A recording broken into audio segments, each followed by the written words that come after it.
In early July 1835, Joseph Smith arranged for the purchase of 4 Egyptian mummies and a number of writings on papyrus for $2,400, a considerable expense for that day. He purchased them from a man named Michael Chandler, who said he had inherited them from a recently deceased uncle. After exhibiting the Egyptian artifacts in several major cities and hearing that Joseph Smith had translated the Book of Mormon from Reformed Egyptian, Chandler traveled to Kirtland, Ohio, hoping to make a sale. Soon, Joseph Smith announced that one of the scrolls contained the writings of Abraham, and another scroll the record of the ancient patriarch Joseph, the 2 biblical characters besides Moses who had dealings with the Egyptians. Working with his scribes over the next several months, Smith produced, among other things, 2 similar notebooks, sometimes referred to as the Valuable Discovery Notebooks because of a later inscription on one of the covers, containing copies of now missing fragmentary Egyptian texts, and some preliminary translation. 3 nearly identical Egyptian alphabets containing individual characters and their translations in columns. A bound grammar and alphabet of the Egyptian language containing an expansion of the alphabets into 5 degrees of meaning. And finally, 3 documents consisting of several pages each, containing characters in the left margin and to the right a translation of what Joseph Smith called the Book of Abraham, which he published in 1842 under the heading, A Translation of Some Ancient Records That Have Fallen into Our Hands from the Catacombs of Egypt, purporting to be the writings of Abraham while he was in Egypt, called the Book of Abraham, written by his own hand upon papyrus. After Joseph Smith's death, the mummies and papyri were sold by his widow, and a portion of the collection was on display at Colonel Wood's Museum in Chicago, and it was assumed that the source of Joseph Smith's Book of Abraham had been destroyed in the famous Chicago fire of 1871. Many were surprised when fragments of some of Joseph Smith's Egyptian papyri were discovered in the New York Metropolitan Museum and transferred to the LDS Church in 1967. Many believers anticipated Joseph Smith's translation would be verified by Egyptologists, who in the interim had discovered how to decipher the 3 Egyptian writing systems. However, the discovery of the papyri only confirmed what Egyptologists already suspected from the published facsimiles. Joseph Smith had purchased ordinary funeral texts, known as the Book of the Dead and Book of Breathings, and that his translations were fakes. Of course, Mormon apologists began immediately to invent alternate interpretations to explain away what seemed to be clear evidence that Joseph Smith was only pretending to translate Egyptian. They have resorted to what can only be described as wild, outlandish, and sometimes disingenuous explanations. Some assert, for example, that the entire Book of Abraham as we have it, and probably more, was dictated by Joseph Smith within the first month of his acquiring the papyri, that the source of the Book of Abraham is still missing, and that the Egyptian alphabets and bound grammar were the work of Joseph Smith's scribes, not Joseph Smith. None of this is supported by the documents and requires chronological manipulation to maintain. As a biographer of Joseph Smith, I am especially interested in establishing and preserving a more accurate chronology of his life and events. In a series of videos, I will deal with the apologists' attempt to distort and distract, to be sure, but my primary concern will be to explore Joseph Smith's interaction with the Egyptian papyri and his method of creating the text of the Book of Abraham.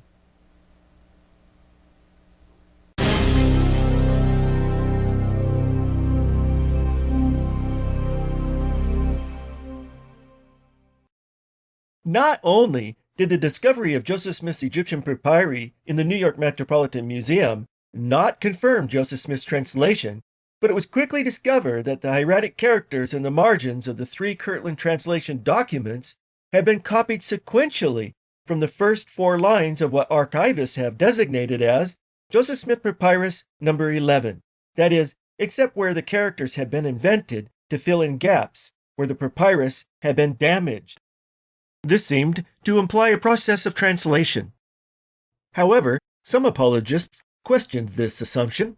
citing the disproportion between Egyptian characters and English text as an obvious reason. In his 1971 essay, The Meaning of the Kirtland Egyptian Papers, Hugh Nibley, a well-known apologist and professor of history and religion at church-owned Brigham Young University, remarked, "The position of the symbols raises more doubts than confidence. There are not nearly enough of them. They are much too far apart. Much capital has been made of the ridiculous disproportion between the 18 brief hieratic symbols, which take up just 2 short lines of the Book of Breathings, and the long and evolved history of Abraham, which is supposedly derived from them." Nibley's description, though it expresses an oft-repeated complaint of the apologists, is an inaccurate exaggeration, for there are not 18 characters taken from 2 lines of the Book of Breathings, but rather 27 groupings of characters taken from 4 lines of Joseph Smith Papyrus number 11. Despite Nibley's skepticism, it is entirely consistent with Joseph Smith's explanations of the Egyptian language. In an article describing the Egyptian papyri published in the Messenger and Advocate in December 1835, Oliver Cowdery said, "The language in which this record is written is very comprehensive, and many of the hieroglyphics exceedingly striking. When the translation of these valuable documents will be completed, I am unable to say. Neither can I give you a probable idea how large volumes they will make, but judging from their size and comprehensiveness of the language, one might reasonably expect to see a sufficient to develop much upon the mighty acts of the ancient men of God."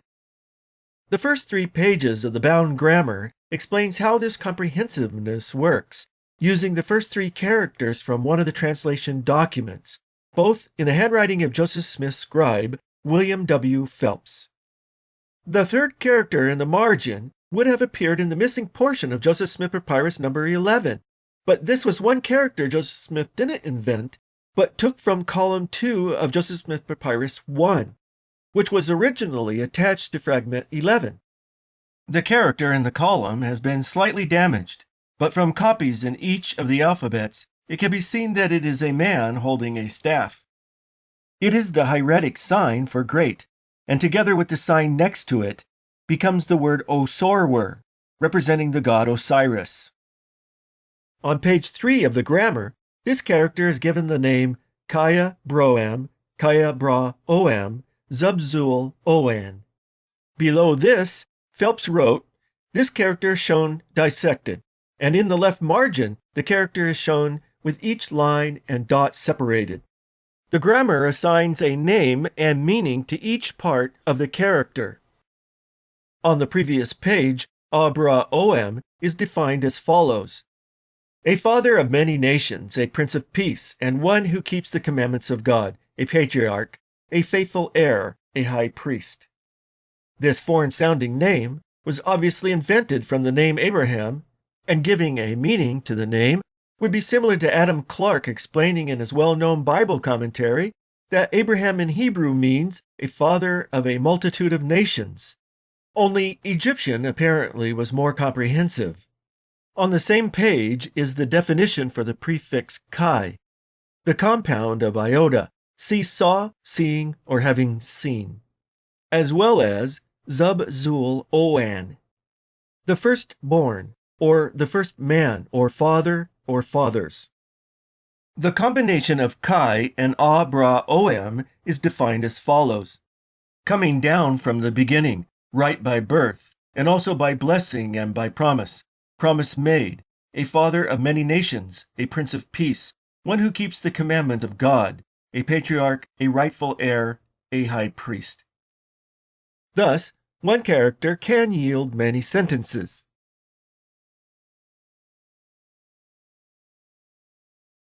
Before mocking the absurd disproportion between Egyptian characters and English translation, the apologists should at least take time to understand what is being claimed. The main strategy of the apologists has been to argue that Joseph Smith actually translated an Egyptian book of Abraham by revelation. But the portion of papyrus that he used is still missing and was probably destroyed in the 1871 Chicago fire.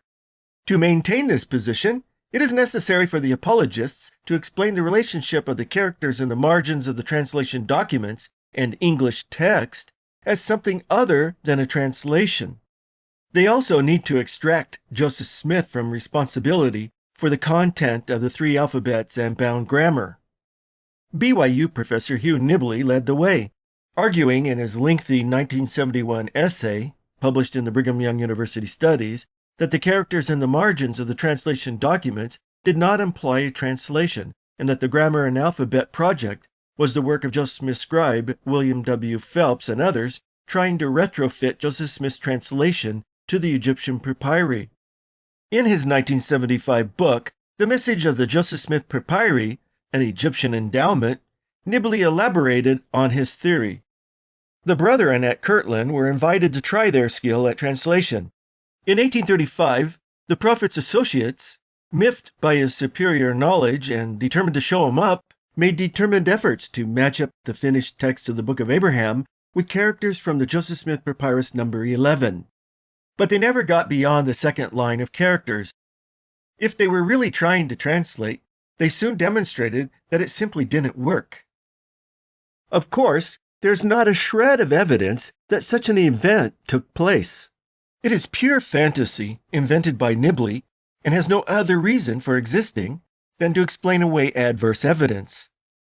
This explanation, however, requires that Joseph Smith's translation of the Book of Abraham precede the scribe's speculations about Egyptian grammar, which I will demonstrate is the opposite from what the evidence shows. This is a fatal blow to Nibley's apologetic. Yet, this apologetic has been more recently adopted and perpetuated by a new generation of apologists. Egyptologist John Gee, for example, in his 2017 publication, An Introduction to the Book of Abraham, has asserted that the grammar seems to have been produced from the Book of Abraham and not the other way round. A decipherer comes up with a translation first, recording insights along the way. Later, scholars systematize them into a grammar book, from which others will learn the language. Phelps and his associates seem to have envisioned the same process with the Book of Abraham, Joseph Smith's translation coming first and any grammar coming later. Elaborating on this theory, Gee wrote in his 2000 book, A Guide to the Joseph Smith Papyri, the Kirtland Egyptian papers that have been connected with the papyri appear to be a later attempt to match up the translation of the Book of Abraham with some of the Egyptian characters.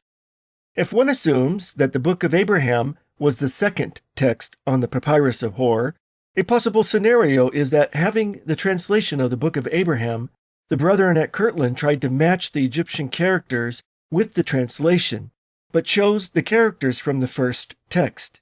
Yet, it is not certain that this was what they thought they were doing. Here, Gee leaves open other possible explanations for the characters, which I will explore shortly. He also alludes to the theory that the Book of Abraham was written at the end of the same scroll that contained the Book of Breathings owned by Hor, another theory supported only by apologetic necessity that I will explore in more detail in another video. At present, I will merely point out that the most glaring problem with this theory is that Joseph Smith supposedly allowed his scribes to mistakenly believe his translation came from the Book of Breathings. Nevertheless, the idea that the scribes accidentally copied the wrong characters is ludicrous. Phelps had been present from the start, and no doubt would have observed from whence Joseph Smith derived his translation. Warren Parrish, in whose handwriting 2 of the translation documents are written, said, "I have set by his, Joseph Smith's side, and pinned down the translation of the Egyptian hieroglyphics, as he claimed to receive it by direct inspiration of heaven. Without Joseph Smith's help, how would they know which characters went with which text? There would have been no need to guess, since Joseph Smith was right there with them, in charge of the whole operation." A 26th of November 1835 entry in Joseph Smith's journal mentions that he and his scribe Warren Parrish spent the day in transcribing Egyptian characters from the papyrus. Some apologists have noted the difference between transcribing and translating. Brian Hoglid, an associate professor of ancient scripture at BYU and editor of Studies in the Book of Abraham series, has suggested that the 26th of November 1835 entry refers to the drawing of hieratic characters into the margins of the translation documents. While this is not necessarily the case, it would make Joseph Smith responsible for the choice of characters. Nevertheless, considering that there are at least 6 invented characters, partially constructed from characters appearing in the alphabets and bound grammar, Joseph Smith would have had to have been involved. Some apologists have argued that the relationship between the characters in English text is unknown. In his discussion of one of the Kirtland translation documents in the handwriting of Frederick G. Williams, who was Joseph Smith's secretary and counselor in the presidency, Hoglid observed, "Based on the present available information, it is difficult to determine definitively why these characters are in this manuscript.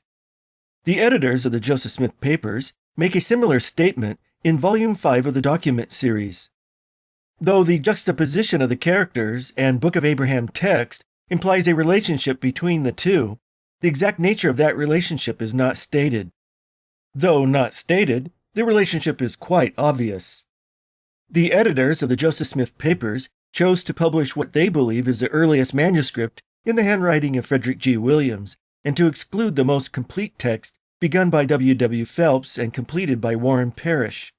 This document bears the heading, Translation of the Book of Abraham, written by his own hand upon papyrus and found in the catacombs of Egypt. And the left margin is labeled Character. With one column labeled Character and the other essentially labeled Translation, can the relationship between the two be doubted? Yet Phelps makes this relationship even clearer by numbering the first 2 characters and keying them to specific words in the text.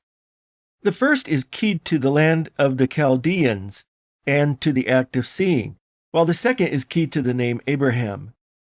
Commenting on this situation, Nibley admitted, "There cannot be the slightest doubt that the writer here intends to relate specific Egyptian characters to specific English words and ideas. Now, this is the sort of demonstration for which we have been looking, in which things are properly pinned down."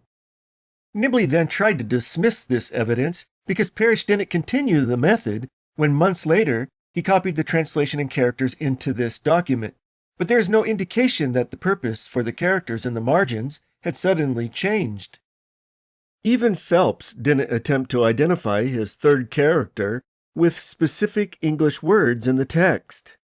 As previously discussed, this character, Kaya Broam, Kaya Bra Oam, Zubzul Oan, is a compound character and therefore could not be attached to any specific word or phrase. Again, the apologists apparently do not understand what was being claimed. Some apologists have offered alternative explanations for the characters in an attempt to avoid the obvious conclusion. Nibley suggested that what we have therefore is either mere eyewash or coordinating their work, or both. In other words, Nibley wished us to believe that the characters were mere ornamentation, or an exotic way to organize the paragraphs in the different documents, rather than simply numbering them. Although Guy speculated that the scribes accidentally copied the wrong characters, which implies a translation scenario, he also suggested that the characters were added, perhaps to decorate the beginnings of paragraphs. In his 2000 publication, A Guide to the Joseph Smith Papyri, Guy tried to discredit the theory that the text to the right is the translation of the Egyptian characters to the left by asserting, "Unfortunately for this theory, the Egyptian characters were added after the entire English text was written, as evidenced by the use of different inks, Egyptian characters that do not always line up with the English text, and the Egyptian characters that sometimes overrun the English text. Thus, it was not a matter of writing the character and then the translation, but of someone later adding the characters in the margin at the beginning of paragraphs of text without explicitly stating the reason for doing so. The situation is somewhat more complex than Guy represents it. On page 7 of Warren Parrish's longer text is clear indication that sometimes the characters were written in the margin before the English text was added. At the top of this page, 2 characters had to be scraped off and repositioned at the beginning of the paragraphs. This particular portion of the document was obviously copied from a text already containing characters, and Parrish had miscalculated the number of lines the English text would occupy. One source for Parrish's longer document was his shorter document, which concluded with a character and no text. This implies the characters were written before the English text. Whether the characters were written before, after, or simultaneous with the English text is irrelevant, since it is also clear that the text was being arranged in such a way as to accommodate the characters. In other words, the characters were not an afterthought, additions to decorate or organize the three manuscripts, but integral to the creation of the documents. On the last page of the Williams document, the text appears to curve in anticipation of the characters. Also on this page, as with the other two manuscripts, the second-to-last character is aligned with a sentence fragment. Thus, "Who was the daughter of Haran" stands alone. Regardless of when the character was drawn, isolating this phrase on a line by itself and juxtaposing a character took planning. The idea that the characters were simply added after the English text was written as a means of decorating or organizing doesn't explain this observation. It only makes sense in a translation scenario. Another example of this occurs right in the middle of another sentence. Here, Abraham is made to state, "My fathers, having turned from their righteousness and from the holy commandments, which the Lord their God had given unto them, unto the worshipping of the gods of the heathens," which is completed in the next paragraph, "utterly refused to hearken to my voice." Dividing the paragraph abruptly and incorrectly is a sure indication that the characters are not superfluous. If the characters were decorations or an exotic method of organizing paragraphs, there would be no need to exceed the margin by making groups of several characters.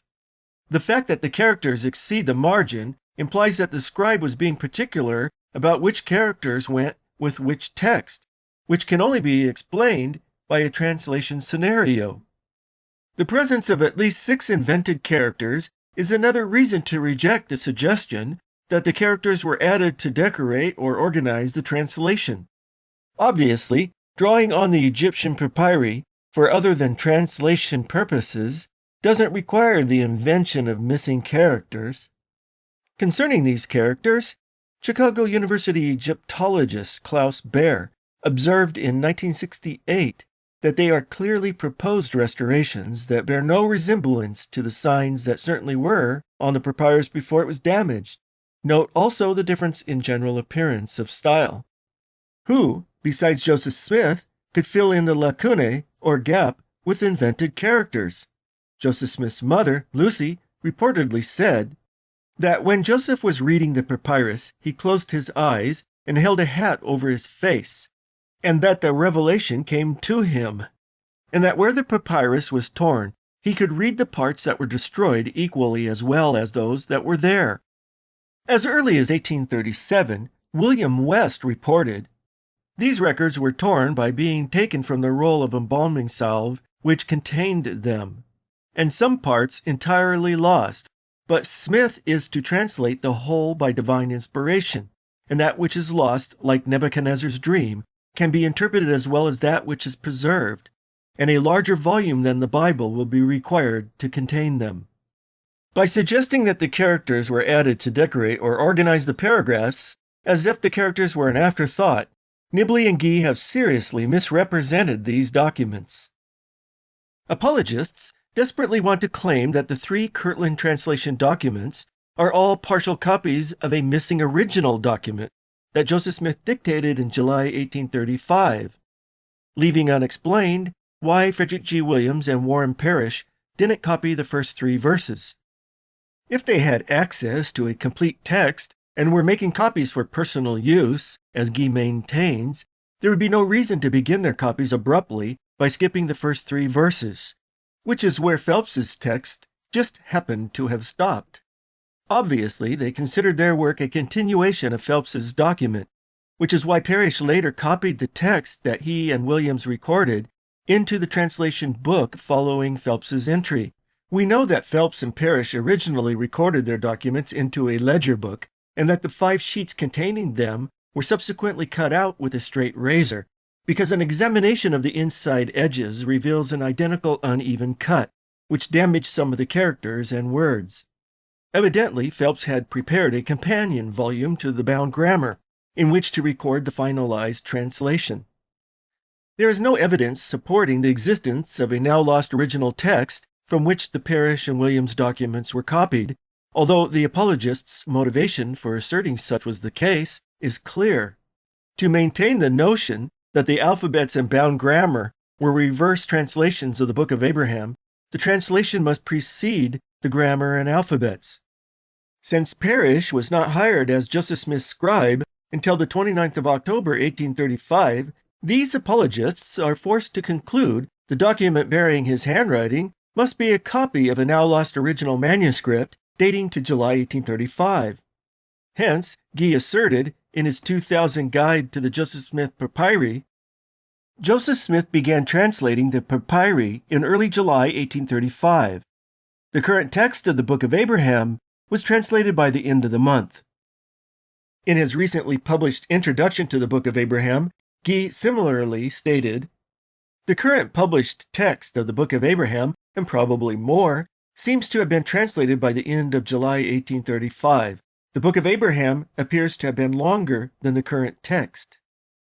In a 2016 publication, BYU Egyptologists Carrie Mulestein and Megan Hansen made similar assertions. 3 manuscripts created in 1835 still survive. None are the original translation manuscript. It seems likely Joseph Smith translated all the text of the Book of Abraham we now have, and perhaps even more, by 1835. These outlandish claims are not supported by the documentation, but they flow from the apologists' need to make the facts fit their theory. There are 2 reasons the hypothesized missing Abraham text needs to be longer than the current text. 1. If the alphabets and bound grammar were derived from Joseph Smith's translation of the Book of Abraham, the apologists need to explain the presence of material in the alphabets and bound grammar that is not represented in the translation. 2.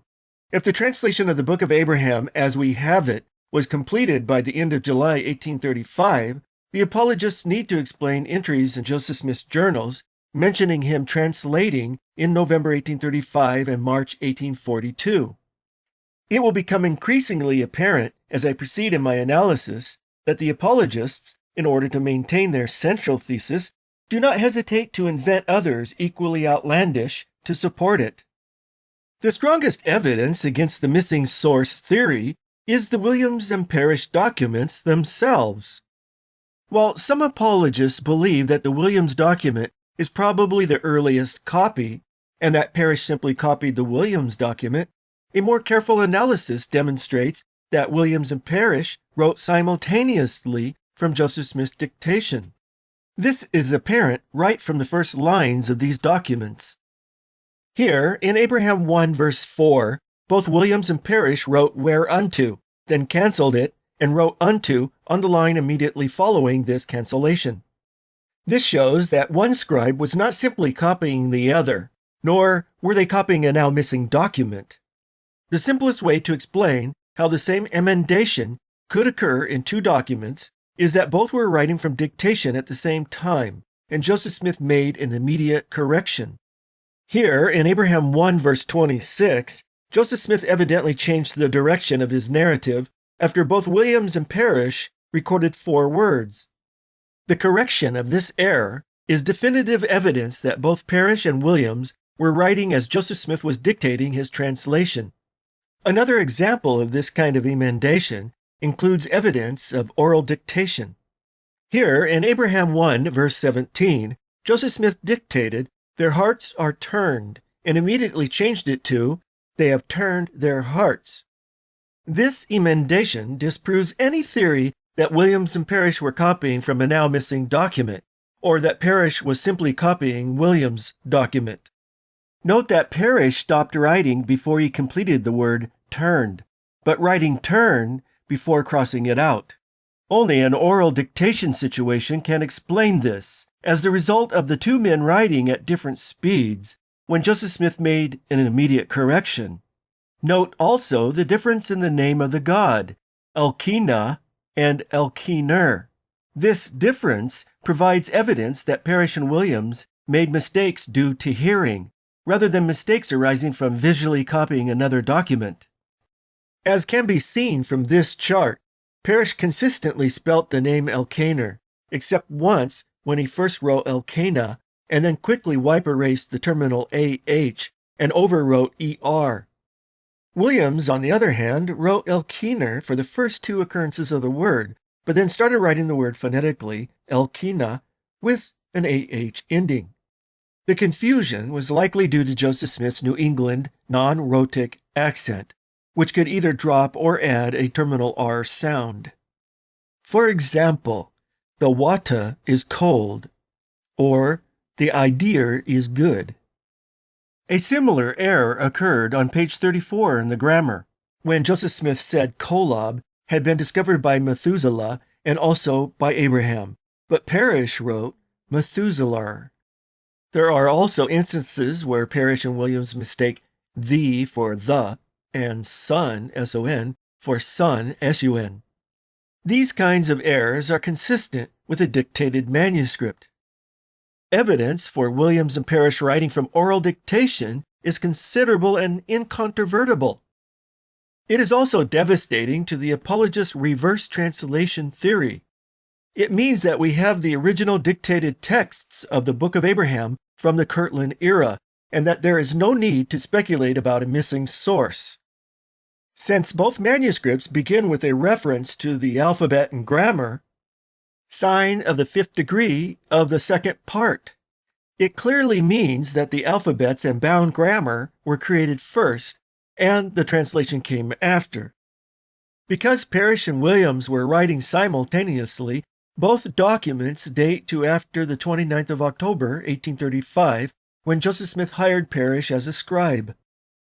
Two entries in Joseph Smith's journal for the 19th and 20th of November, 1835, in the handwriting of Warren Parrish, mark the probable time when Parrish and Williams served as scribes for Joseph Smith's dictation of Abraham chapter 1 verse 4 through chapter 2 verse 2, which is where Parrish's shorter document ends. The entry for the 19th states that Joseph Smith went in company with Dr. Frederick J. Williams and my scribe, Warren Parrish, to see how the workmen prospered in finishing the house of the Lord. I returned home and spent the day in translating the Egyptian records. On the following day, Parrish recorded that Joseph Smith spent the day in translating and made rapid progress. It is therefore abundantly clear from the preceding analysis that 4 months elapsed between procuring the papyri and dictating the bulk of the translation, and that the alphabets and bound grammar were created in the interim. The evidence for Parrish and Williams writing simultaneously from dictation has been ignored by the apologists, who have offered little or ambiguous evidence for their theory of independent copying. The editors of the Joseph Smith papers, for instance, have followed Guy in asserting, textual evidence suggests that the Book of Abraham texts were based on an earlier manuscript that is no longer extant. These scholars have rested their conclusions on Brian Hogled's 2010 book, A Textual History of the Book of Abraham. In a subsequent article, Hauglid summarized his work and claimed that all of the surviving manuscripts containing text of the Book of Abraham represent copies of earlier documents, and that, unlike the Book of Mormon, we have no original dictated manuscripts for the Book of Abraham. While this study is useful for its providing transcriptions of the translation documents, its analysis of their contents and relationship to one another is deficient. Hauglid mentions, but does not bother to address the evidence for Williams and Parrish simultaneously recording from Joseph Smith's dictation. On page 85, he states that Parrish's document also contains about a half-dozen similar emendations to the Williams document, but he neither explains the significance of these emendations nor lists their locations as he does for the other emendations that support his theory. Instead, Hauglid makes the insupportable assertion that the Williams document was copied from an earlier exemplar and that Parrish copied the Williams document. To support his conclusion, Hoglet observes that the Williams document is paragraphed with some original punctuation, which could suggest that it is more developed than a dictated text of Joseph Smith, such as the Book of Mormon, which contains no paragraphing or original punctuation. Of Parrish's document, he states that it, too, is paragraphed and contains numerous punctuation marks, suggesting that the text was developed beyond the Williams document and also well beyond the dictation phase. It is rather unfortunate that Hoglet would set aside strong evidence supporting simultaneous recording from dictation for subjective evidence like punctuation and paragraphing. We have already seen that the paragraphing was dictated by the placement of the characters in the margins. When critically assessing a document, the presence or absence of punctuation is not a determinant of whether or not it was written from dictation, but whether the punctuation is inconsistent and confused, which is exactly what we find in the Williams and Parrish documents. In a subsequent essay, Hoglet explained what kind of errors he thought demonstrated that the Parrish and Williams documents were visual copies, although he gave no examples. Once in a while, the crossed out or erased word or phrase will show that the scribe saw the word or phrase ahead of where the scribe actually was in the text. When this happened, the scribe would generally quickly catch it, cross it out, and put the word or phrase in its proper place. There are no examples of this type of error in either the Williams document or Parrish's shorter document, but there is at least one possible instance of this in the text Parrish recorded in the translation book.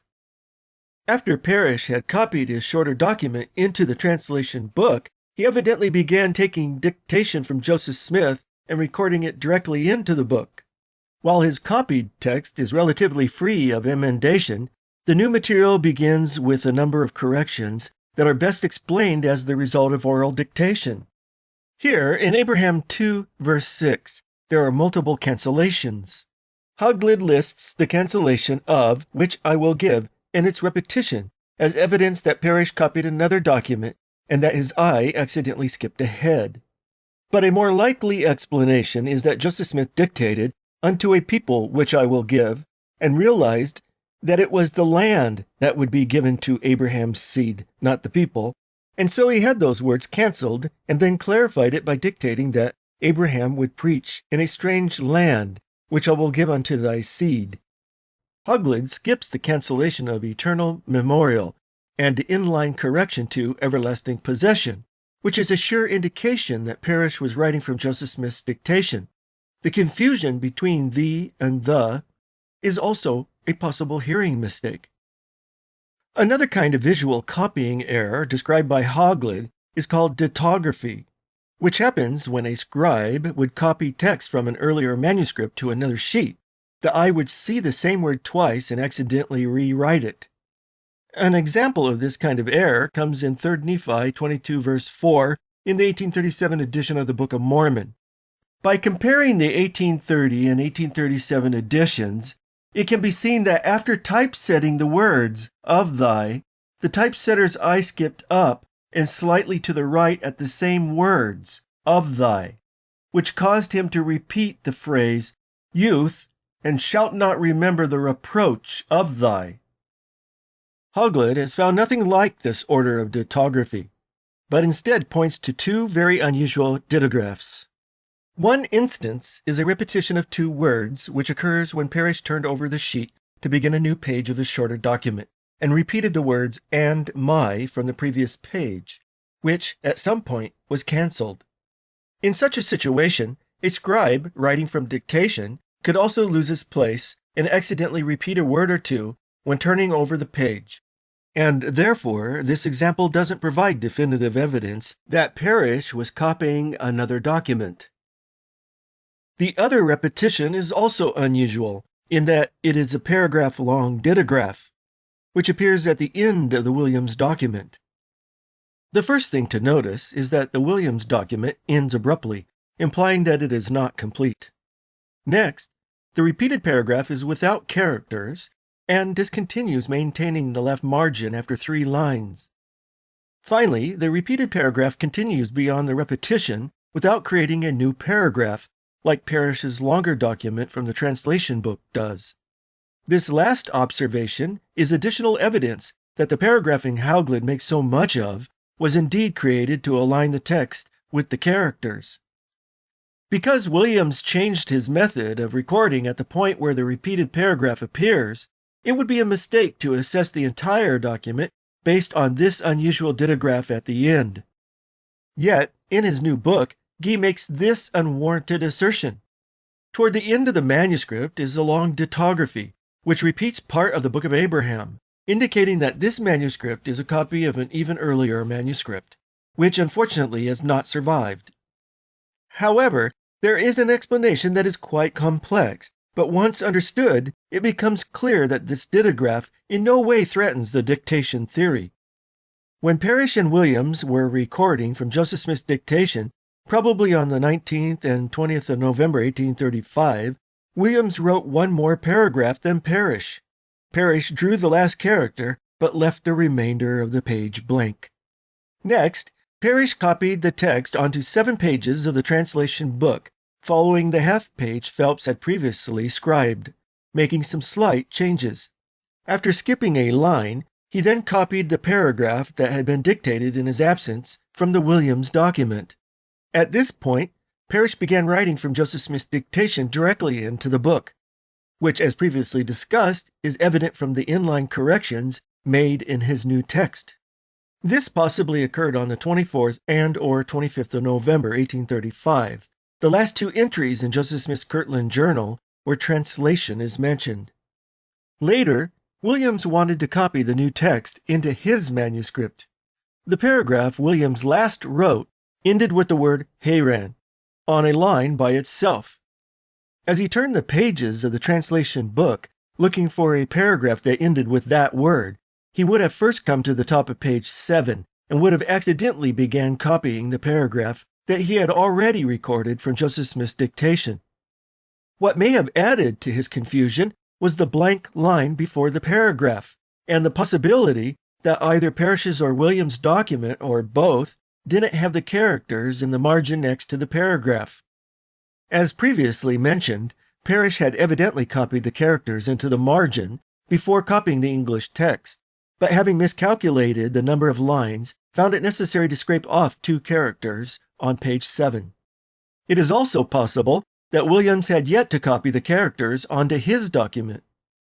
Because he was no longer a scribe recording from oral dictation during the translation, and was merely recording a second copy of a text that had already been entered into the translation book, Williams saw no need to copy the characters or to maintain the margins in paragraphing.